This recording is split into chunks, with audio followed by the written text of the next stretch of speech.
Hey everybody, welcome to Season 4 of Degesch America Presents. I'm Ben Harrell, host of the podcast, and I'm happy to have the opportunity to talk to you about this industry that I work in. Now, last season, we introduced you to a lot of the most common stored product pests we encounter in our industry. We talked about different methods of identification and control and discussed pheromone monitoring and inspection. If you haven't had a chance yet, please go back and give Season 3 a listen. I think you'll find a whole bunch of very beneficial information there. In Season 4, we're going to go over the different steps involved in the actual process of fumigation.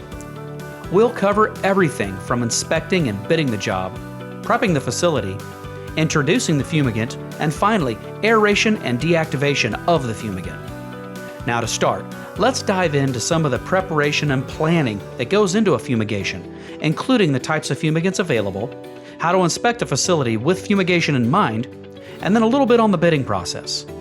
And to help us today, we've invited Bob Warren to join us. So please help me welcome Bob to the podcast. Bob, how are you doing today, buddy? I'm doing good, Ben, and yourself? I'm doing terrific, fresh off of a vacation, so not doing too bad today. That's good. Yeah. Hey, so I know you've been on pretty much every season we've had so far. We've had you come in and kind of talk about a wide variety of topics. But in case somebody hasn't had an opportunity to hear about who you are, could you just do me a favor, kind of tell us a little bit about yourself? Yeah, I've, I guess, officially started my I guess it would be I'm getting old, 33 years in the industry. I had some experience in sanitation / fumigation back when I started in college, and but officially started my 33rd year in the fumigation pest control industry this year. I've worked at several fumigation companies in the past, and have done everything from sanitation audits to fumigation to sales to, at one time, worked for the world's largest pest control provider, was fumigation manager for North and Central America, where I did training all over those areas, as well as writing policy and SOPs for the safe and effective use of all fumigants. It's been a good ride. Can't complain. Still kicking. So I guess I'm doing something right. Yeah. 33 years, man. That's quite a long time in the industry. But I have to say, that's one thing that I really do like about this industry. It seems like we have a lot of people who stay in this industry for a very long time. You know, most people, once they get into this industry, they're in this industry for the rest of their careers. So that must say something good about it. You know, I know it's treated me right. Apparently it's treated you right. I think it treats most everybody else right too. So it's a really, really good industry to kind of fall into. Yeah, I always tell people that you never see any dumb old fumigators. Either we promote them, they get fired, or they unfortunately kill themselves. Yeah. So I guess I'm doing something right, still around. Yeah. All right, so let's jump in here and talk a little bit about some of the different ways that we plan and prepare for fumigations. Just to start off, I wanted to kind of ask you, what the most common types of fumigants are that are used in the United States. Well, we have several. Before, back in the early 90s, when I started in the industry, we had methyl bromide, and we still do. Methyl bromide was phased out for, I'll say, regular use in the late 90s, early 2000s. It was starting to be phased out because it was identified as a potential ozone depleter. So we used to use methyl bromide, I'll say, exclusively in the food industry, especially in large flour mills, warehouses, bakeries, and stuff like that, as a space fumigant. And as that was phased out, methyl bromide is still around, still used in soil fumigations, quarantine work, stuff along those lines. It's still got an application, but it's not used as a general fumigant. When that was happening, at the time, Dow had the fumigant sulfurofluoride brand name Viking, and had used that as a structural fumigant for termites, bed bugs, since I think the early 60s. And then when methyl bromide was being phased out, Dow came forward and got a food label, obtained a food label for sulfurofluoride under the brand name Profume. So that sort of, in many respects, I won't say replace methyl bromide, but it pretty much did as a structural fumigant. So you had the sulfurofluoride Vicane for structures, termites, and such, and then the Profume food label for sulfurofluoride.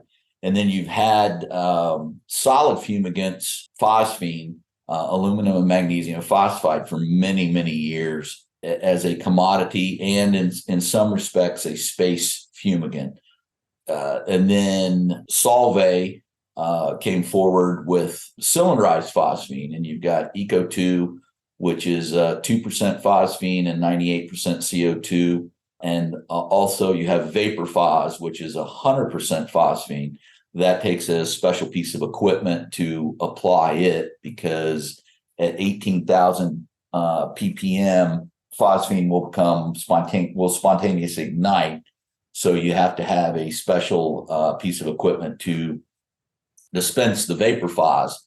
So you have methyl bromide still being used. You got sulfurofluoride. Again, a couple of different brand names on that, the Vicane and the Profume. And then you've got solid fumigant, tablets, pellets, pre-pack, fumicels, which is all made by Degesch. And now you've got also, for several years, CO2. CO2 is used as an organic fumigant. It has a niche market. It's very, very hard to hold, but it is the only quote unquote organic labeled fumigant for the organic products that are out there today. So you've got methyl bromide, phosphine in solid and cylinderized form, sulfurofluoride, and CO2. Those are pretty much all of your fumigants in a nutshell. Yeah, I agree with you completely. I know that there's several fumigants that are being tested currently. I mean, there's a wide variety of things that people are working on to try to introduce some new fumigants into the industry, but I don't think anything else is really widespread yet. I know we here at Degesch, we're working on our own cylinderized phosphine product that's going to be launched very, very quickly. So we'll have, there will be another cylinderized fumigant brand that will be available to the market here really soon. We're expecting to have our 100% phosphine product called UFOS available before the end of the year in limited locations. And then we're going to be introducing UFOS 2%, which is our 2% phosphine, 98% CO2 version. We'll be launching that next year. So we will have not just the solid phosphine products, aluminum magnesium phosphide, but we'll also have cylinderized fumigant options also available starting later this year and then moving into next year, which is pretty exciting for us. We're really excited to kind of move into that cylinderized phosphine market. It's something that we've been working on for a while, and I'm pretty excited that we're right on the edge of getting it done. You know, and it's really nice that we have this really wide variety of fumigants that are available to the industry. But because we have this wide variety of fumigants that are out on the market, what are some of the differences between these fumigants? Because I know, as methyl bromide was being phased out, there was a lot of talk on trying to find just an apples to apples replacement for methyl bromide, but none of the fumigants that we're currently using really work as an apples to apples replacement for methyl bromide. And I think that's some of the reason why it's still being used today, is because we haven't really found a way to replace it completely across the board. So with that being said, what do you think some of the main differences are between these fumigants that we're using today? Well, I started, like I said, in 1990. There was a group. They always had every year a methyl bromide alternatives convention, trying to come up with alternatives to methyl bromide. And really, there has not been a whole swap of being able to find a fumigant that fits methyl bromide's capabilities, especially in the soil fumigant market and all that. But that's not something that we deal with. But you had the sulfurofluoride, which again, it was classified as a replacement for methylbromide. It has space fumigating capacity.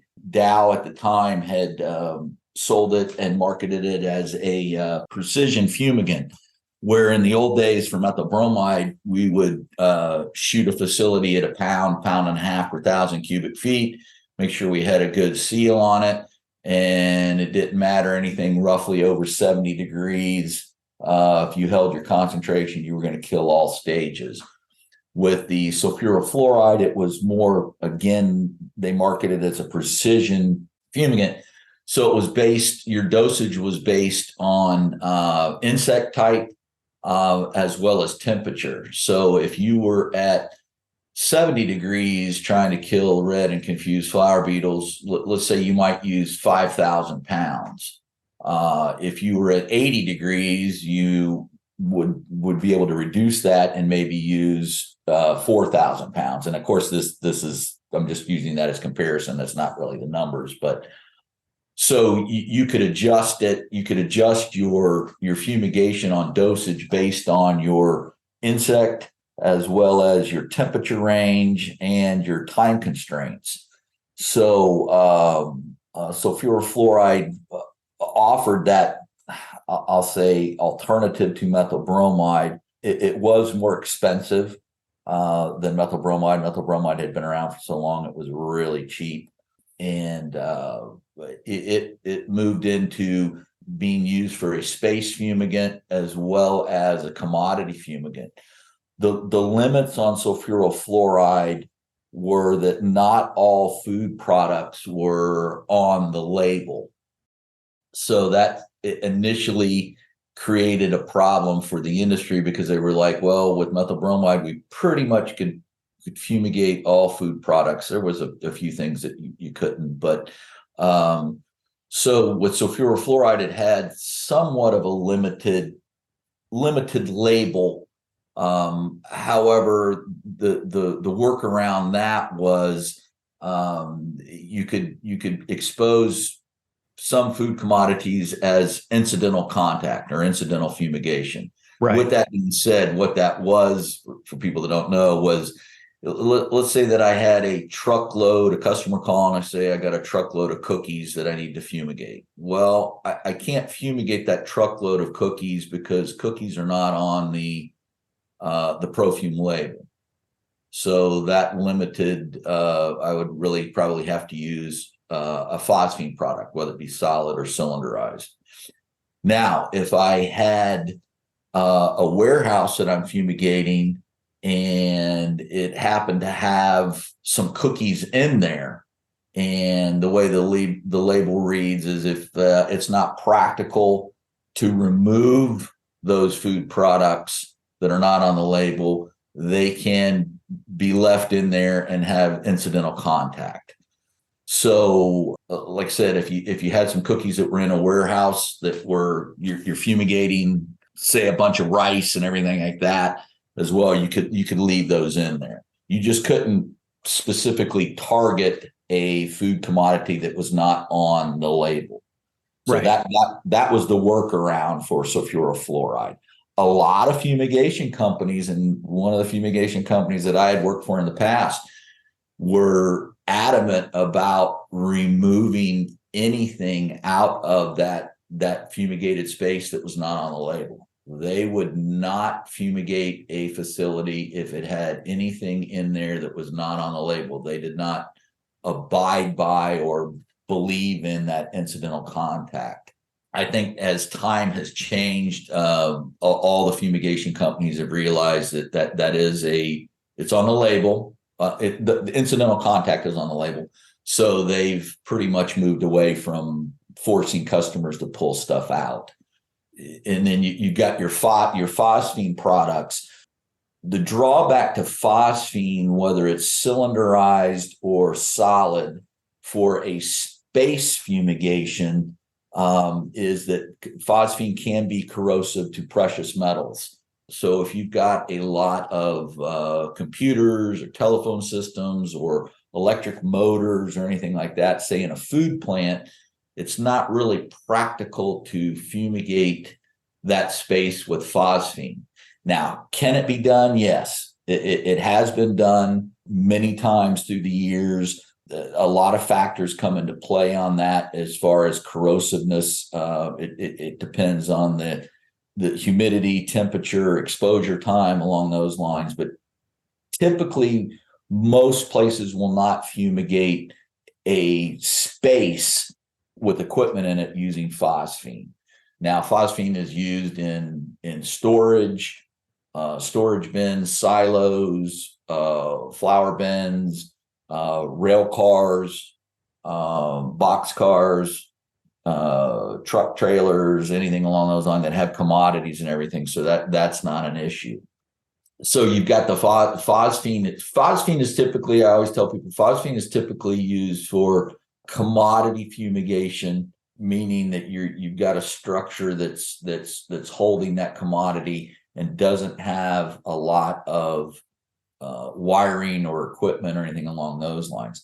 Now, the caveat to that is that you have a spot fumigant, magtoxin, that is used in facilities to do a quote unquote spot fumigation of equipment. So instead of doing the whole facility, you put your magtoxin in that equipment. You don't really seal it up because it's releasing a large amount of phosphine that's going to kill the insects present. Don't know if it just depends on your exposure time and how well it's sealed to see if you get the eggs, but it's pretty much used for all viable insects, larvae, adults, or immatures, but really not for eggs. So the spot fumigant can be used in equipment, but again, if it comes to large space fumigation, pretty much right now, I think sulfurofluoride is the one that would be used. Yeah, and I also think that when you do spot fumigations, it's always a good idea, in my opinion, to also apply that along with a space fogging treatment in the areas where the fumigant's not present. I always think that that's a pretty good idea to kill adult and larval stages that come into contact with the fogging concentrate that maybe aren't inside the area that's being fumigated. So, of course, that's not a replacement for a whole facility fumigation. A whole facility fumigation is always going to be the most ideal choice because that's going to kill all life stages throughout the entire facility. But if you do need to maybe save a little time, save a little money, you can do these spot fumigations in conjunction with some space fogging, which is a really good idea. And I think that's a pretty common practice in our industry.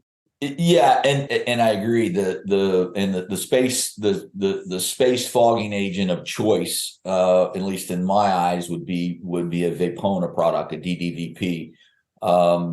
It's not a fumigant, but has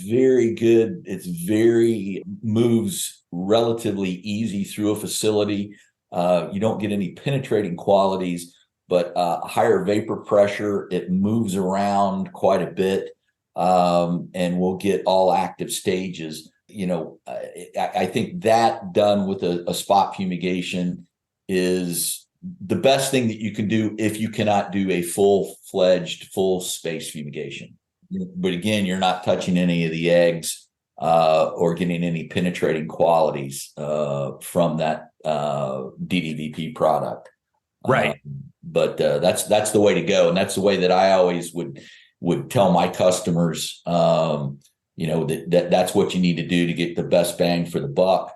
And in some respects, when we started to lose methyl bromide, the flour milling industry started moving toward more space foggings using DDVP products to offset that loss of methyl bromide. And it's less downtime and it's less impactful to the business. But the bottom line is making sure that whatever service you're providing is that you're giving them the best alternative to meet their needs.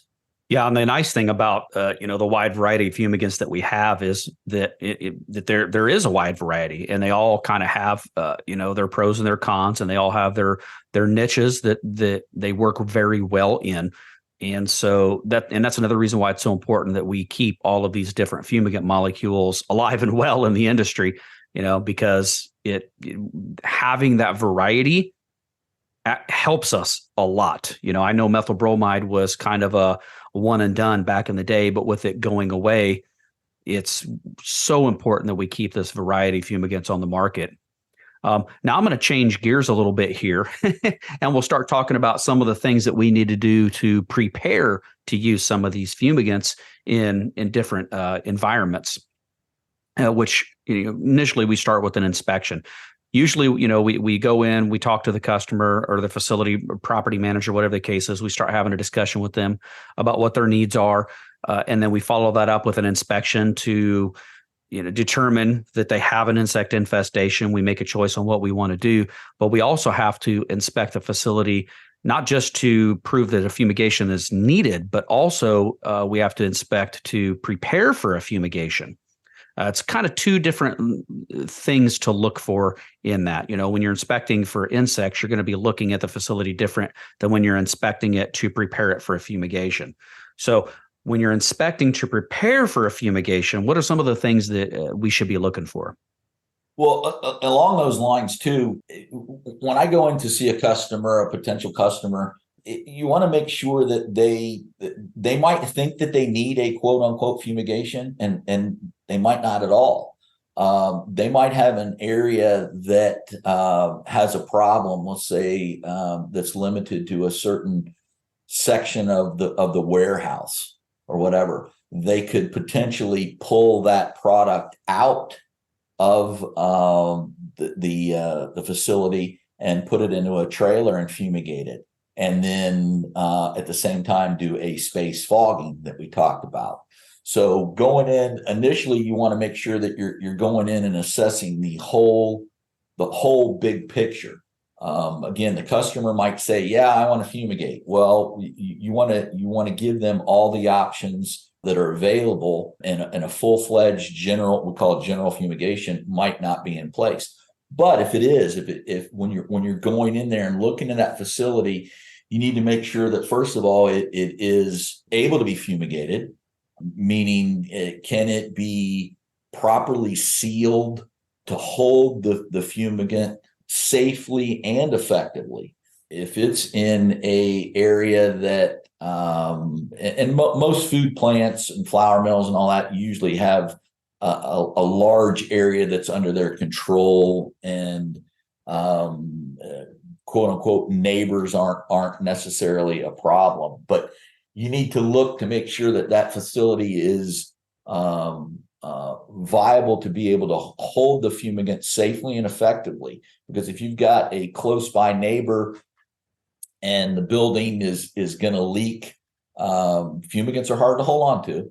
So if the building's going to leak, you can't have a adjoining business or area that could potentially be exposed to the fumigant while it's being applied, or while it's under fumigation, if there's leakage that's going to occur, or during the aeration process. So you need to evaluate to make sure, can I safely apply fumigants to this facility, hold it for the specific time that I need, and then aerate it safely without exposing bystanders or other businesses. So that's the number one thing. The other is, a lot of times you'll go into facilities. I've been into facilities and they'll say, "Well, I want to fumigate this area and I don't want to do the whole facility." And two things on that. First of all, you have to see, okay, can I isolate? Does it make sense to be able to isolate this area to be able to fumigate that? Can I seal it, break it off, make sure that everything's going to hold in that area? Is that possible? Is it possible that just doing the one area doesn't make sense because you've got other areas that are connected to the building that potentially could be infested or have a problem? So you really need to do the whole facility. So that's something that you need to look at. And then the other thing is, a lot of times I've been in facilities that say, "Well, I want to fumigate processing area A, but I cannot shut down processing area B while I'm fumigating, meaning they want to keep people in the building and operating and all that. Well, that's just not, it's not possible. I'd say it's not possible. It has been done. It's not a good practice to do because you have to monitor the entire area. And generally most fumigation companies will not even attempt that. Yeah, it's doable, but it's certainly there's a lot of extra labor involved. I don't think I ever would suggest it unless there's just like really, really specific reasons for it. Yeah, I've done it. I've without naming the facility, I've done a facility that had a certain area they wanted to fumigate, and they could not shut down the other processing areas, but they did shut down what we called a buffer zone area that was an area that surrounded the fumigation area that we isolated and blocked it off. No one was allowed in there, and we continuously monitored throughout the fumigation to ensure there was no leakage into that buffer zone area that could potentially go into the processing areas. Yeah, and I also want to say real quick too, if anybody's thinking about doing that, I cannot suggest enough how important it is to reach out to the fumigant manufacturer just to get their input prior to any kind of fumigation being conducted in that capacity. There's a lot of scenarios and situations where you may think that that's doable or possible, and it's not. And you just can't take chances with fumigants. They're too deadly. There's too many things that can go wrong if you use them improperly. So if anybody's entertaining using fumigants in that capacity, please reach out to the manufacturers of that fumigant and have a conversation with them during the planning process. And if they tell you it can't be done, don't do it. The manufacturers know, trust me. Yes, and you can. The thing is, if you feel uncomfortable, then that probably is answering your question. But Yeah, if you can also bring in that manufacturer in as part of your planning or meeting with the customer to get the manufacturer to back you up to say, no, this isn't a good idea. absolutely. I did a facility years ago, a meat processing plant, and we were doing an area that for rodents, and they had an area, and then there was a buffer zone area, but then connected to the building was going to be completely evacuated and empty, but connected to the building a long ways away was like $7 million worth of beef in coolers and refrigerated areas. And I told the customer at the time, they said, well, you've got a 400 or 500 foot buffer zone that, to this, to the meat. And I said, absolutely not going to fumigate it. And they said, why? And I said, because if you don't take that meat out, I said, I'm not going to have a $7 million going away barbecue for myself because that fumigant's going to get there. And they said, no way. They said, it's too far away. There's no pipes running over to there and all that. I said, it will get there. I said, and the fumigant being used at the time was sulfurofluoride, and methyl bromide was even worse moving to cooler areas. So they emptied the coolers, and sure enough, when we were doing the fumigation, we found fumigant in those refrigerated areas that would have come in contact with that meat, which therefore would be considered not on the label, so that beef would have had to have been destroyed.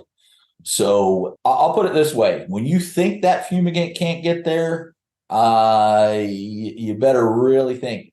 It moves greatly, and it doesn't take much to get over to an area to cause people to have to be evacuated or come in contact with a product that's not on the label, and then you're opening up a whole can of worms. So yeah, and when you're inspecting these areas, you have to assume that the fumigant's going to get into these areas until you can prove that it doesn't.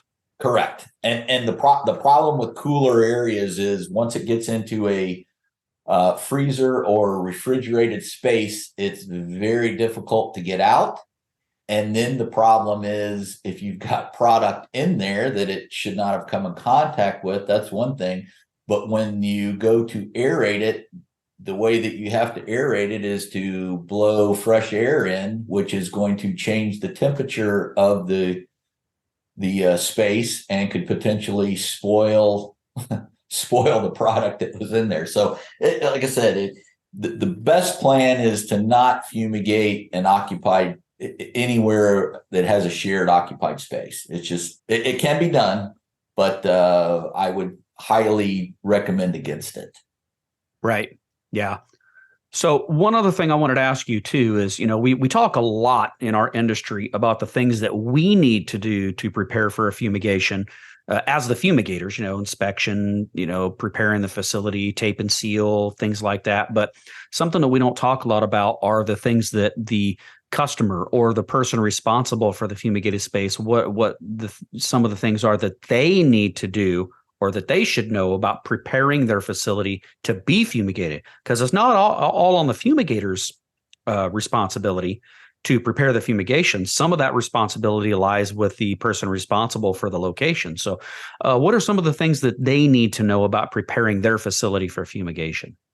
Well, pre-planning for the fumigation, when you go to talk to the customer, one thing that you need to have in hand is your FMP, fumigation management plan. The fumigation management plan that I've used for years, I had developed years ago, and it's about a 6 to 8 page document that goes way above what the label requirements are for a fumigation management plan. But it outlines the responsibilities of the fumigation company as well as the customer.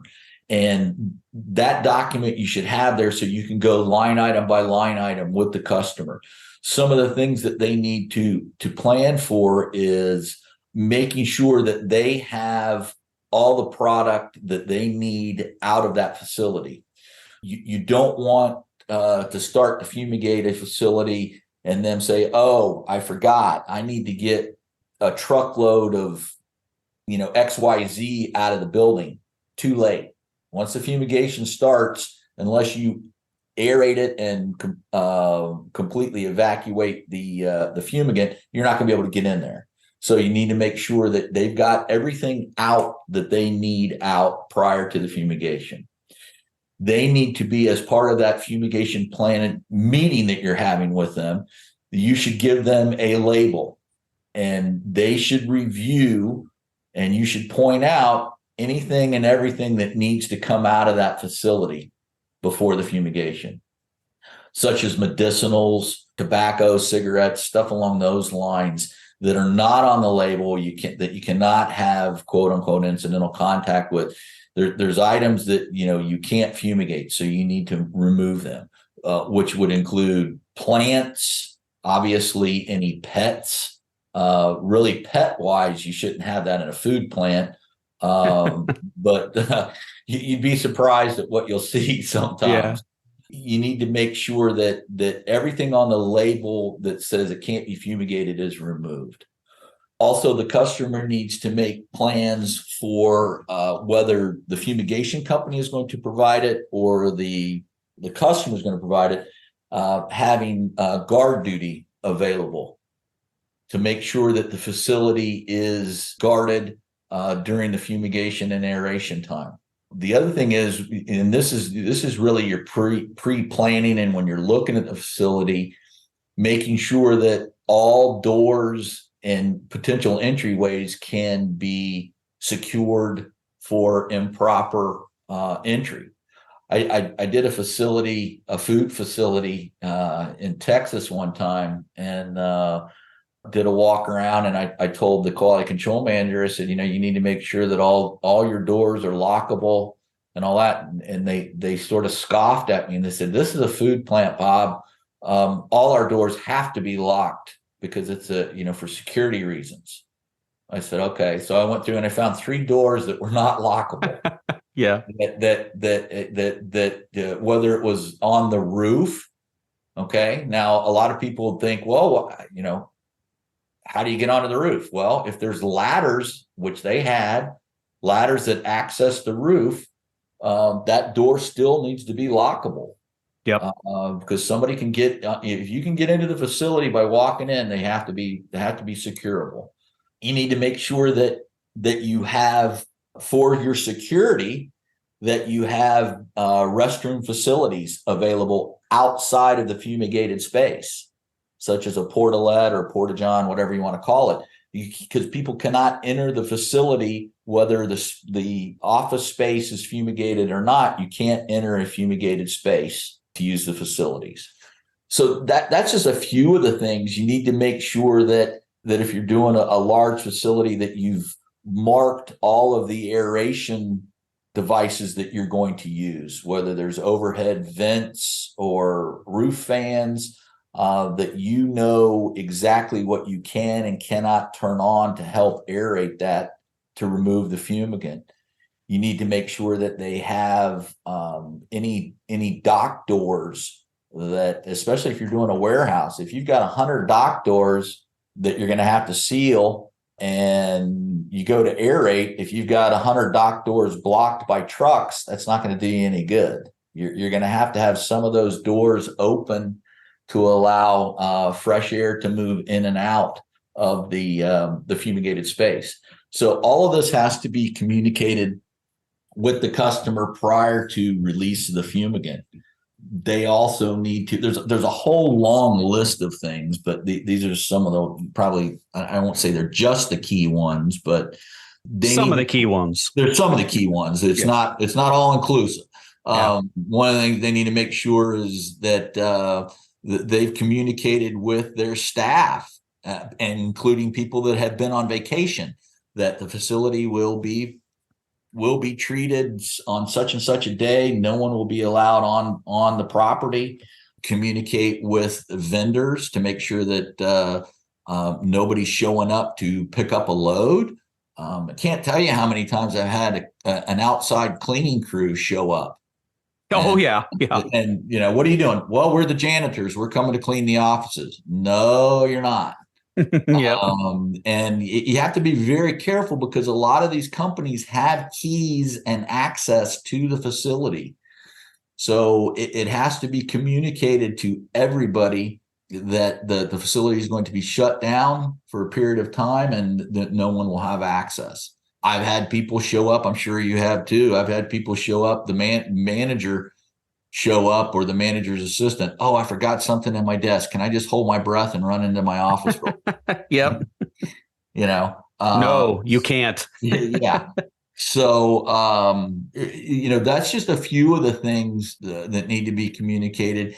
The other part is, prior to the fumigation, is you need to make sure that you've arranged where the fumigant can be stored temporarily prior to release, because you're going to have, typically you have it, if you're doing a large space fumigation, you're shipping the fumigant in. So you need to make sure that fumigant is stored safely and properly prior to release. And then, obviously make the arrangements to have the empty cylinders or empty or a full cylinders that were brought in for add gas removed and shipped out quickly after the job. So, like I said, there's the fumigation management plan that I use is probably 6 to 8 pages long, and there's probably 4 full pages of checkoff items and things that I cover with the customer prior to the fumigation. And then they get a copy of the label and that fumigation management plan as well. But it doesn't matter how many times you've done a place. I've had people that I fumigated. I fumigated one facility 50 times in my career.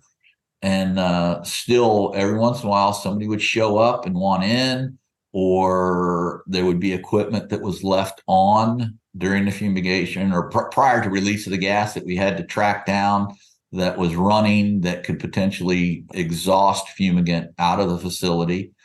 And like I said, there's a lot to it. I had one facility that we covered with the customer. They had heaters. They had gas heaters. This is when we were using methyl bromide, and they forgot to turn off their timers and did not turn the gas off. And so during the fumigation, sometime during the fumigation, the propane heaters kicked on, reacted with the methyl bromide resulting in the formation of bromic acid, which etched a lot of equipment, put rust on it, and really did some damage. And they had forgotten, as part of their fumigation management plan, to cut that off, to turn those timers off. So what we eventually did was just told them, you know what, we're not going to mess with that. Just turn the gas off. Right. And your timers won't even, if it doesn't matter. But so there's a laundry list of things that have to be done. That's probably some of the top ones that come to mind. But again, it's not all inclusive. Yeah, and there's no cookie cutter either. Every facility is different, so every facility is going to have. I mean, some of it's always going to be the same, no matter what facility type you're doing. But you need to go inside each facility and create an individual list for that particular facility, because they're all a little bit different. I mean, and you can have grain bins that are different. Yeah. And one other thing that I wanted to mention too, that I know because I've been out with you during inspections, so I know you know this because we've had this discussion before. But I think it's important to mention, when you're doing your initial inspection for a fumigation, you're going to find some areas occasionally that could be permanently sealed off or should be permanently sealed off. Gaps in roof, wall joints, things of that nature. Making sure that the customer gets all of those permanently sealed prior to fumigation is another thing that's going to be key. Oh yeah, yeah. It's funny because one of my pet peeves was I would go into a facility and there would be a pipe running through an outside wall, and there was a gap where you could see daylight, and there was always tape marks up there or glue marks up there where it was taped every fumigation. And I was like, you know what? Why are we doing that? If Yep. you get with the customer, I said, please, first of all, for integrated pest management, you should seal that pipe. It's not good for you. It's allowing potential insect entry. It's potential insect harborage in that gap there. Please seal it with an appropriate sealing material, whether it be latex caulk or something, or concrete. And that's a lot of the things that I would do for my customers. I say, if you guys can't do it, if you'll either provide the sealing material that you want or approve what you want to use. Now, I wouldn't do concrete work, but basically it was just caulking. I would seal it during the process. And a lot of my colleagues said, well, why are you doing that? You're doing something for the customer that you should charge them for. And I said, no. I said, my goal is to keep this customer long term. I'm helping them on their IPM program. It's showing that we're adding value to our business, and it's saving us labor every time we have to go in and seal that. Yes, sir. So it was a win-win, and the customer appreciated it. And I had several customers that used to chuckle. They said, Bob, I've been working at this plant for 30 years. And they said, you know, every nook and cranny, you know where holes are that I've never seen. And I said, that's what I'm here for. I said, you're paying me to make sure that everything's taken care of. And if you don't seal all those, if you don't seal all those nook and crannies, are you going to lose that much gas? Probably not. But you're leaving a harborage point, for one thing. If you've got insects in that area and it's leaking and fresh air is available just to that area, you're leaving a potential insect reinfestation source. You could have got a great kill everywhere else, but right up in that pipe area, you had enough fresh air coming in that you didn't kill the eggs.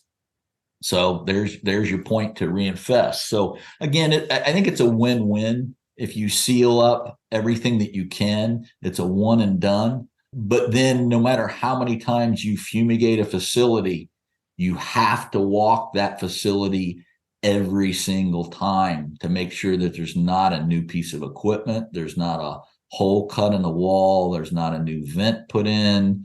That's the prior to sealing and everything, you do that. But then also, when you're going to fumigate before you release, you have to check every single space to make sure that there's no one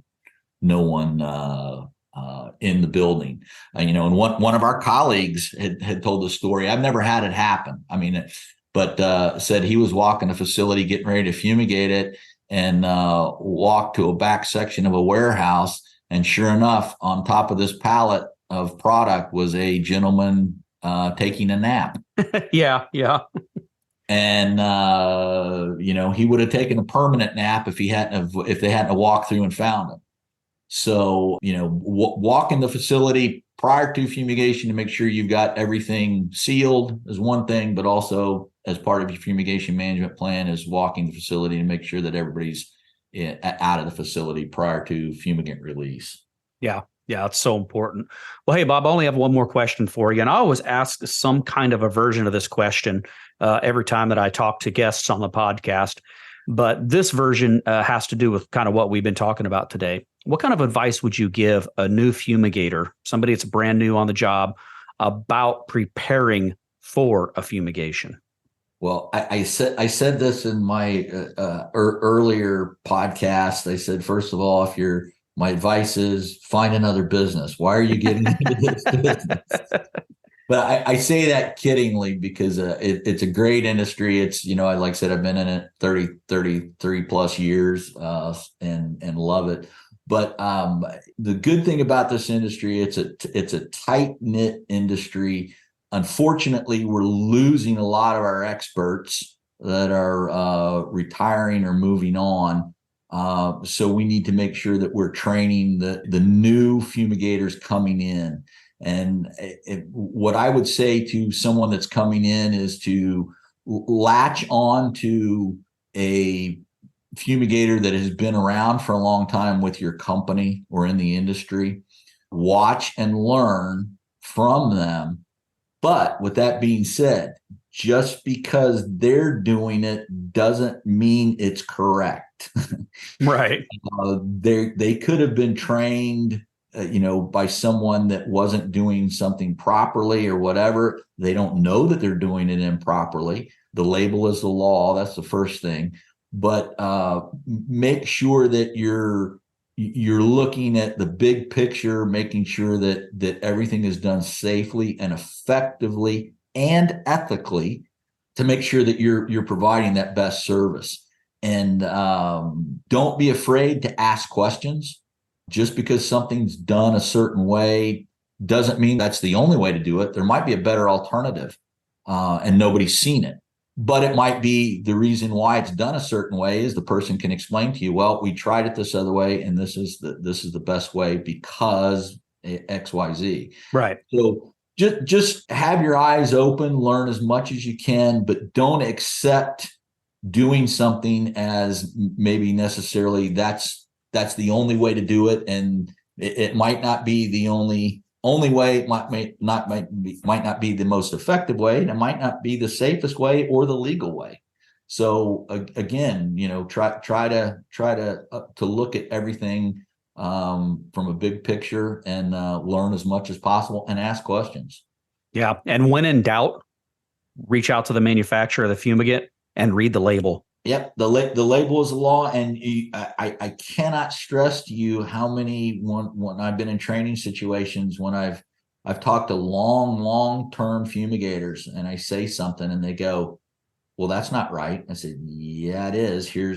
Pull out the label and show them, and they haven't read the label in years or overlooked it.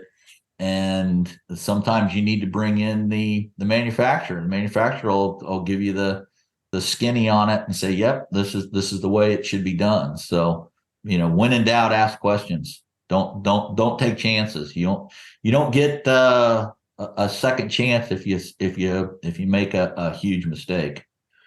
Absolutely. Well, Bob, thanks so much again for agreeing to join me on another episode of the podcast. It's really appreciated, buddy. No problem. I always enjoy talking about the industry. Great industry. And I work for Degesch, but I'm glad that we are being a good steward of the industry, and especially with these podcasts, it helps educate, up and coming fumigators and or existing fumigators. It's an ongoing educational opportunity. That's the goal. All right. Well, thanks, Bob. I appreciate it. You have a good day, buddy. You too. Take care. I want to thank Bob for giving us some insight into preparing for a fumigation. Knowing which fumigant to select, when and how to use it, and how to prepare a bid are key factors to consider at the beginning stages of any fumigation. On the next episode of Degesch America Presents, we're going to be talking in greater detail on fumigant selection and how it pertains to the different types of facilities you might fumigate. And remember, if you have any question you'd like for us to answer, feel free to email us at podcast@degeschamerica.com. You can also find us on our website at degeschamerica.com or on all of the main social media outlets. And so, until next time, I'm Ben Harrell, and I hope you have a safe and terrific day.